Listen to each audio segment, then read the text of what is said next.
Here are the 3 signs that you could be suppressing your emotions. Hi, I'm Dr. Laura, clinical psychologist and author. Subscribe for more psychological content. So I've been thinking this week about emotions and the ways in which we deny, ignore and suppress them. If you recognise this yourself, believe me when I say you are not alone. It is the number one issue I recognise when people first come along to therapy.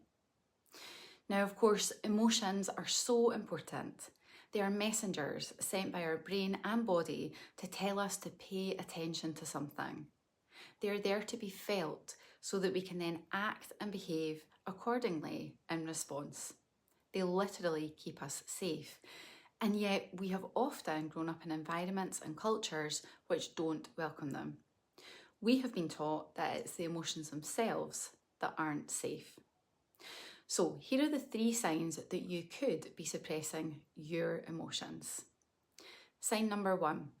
When someone asks you how you feel, you might struggle to find the words to describe your emotional state.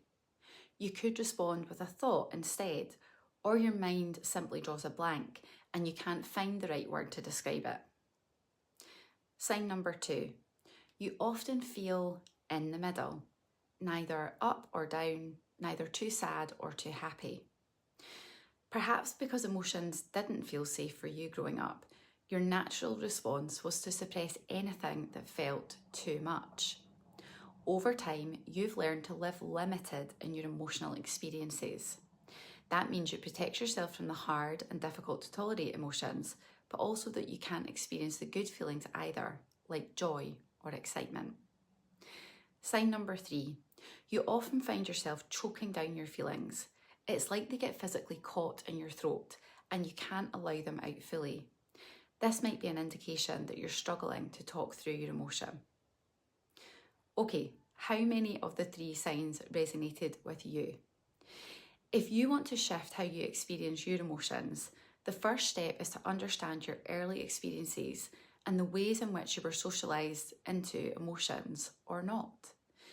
You can do some of this work by understanding your psychological story through therapy, self-help, and generally committing to building your level of self-awareness.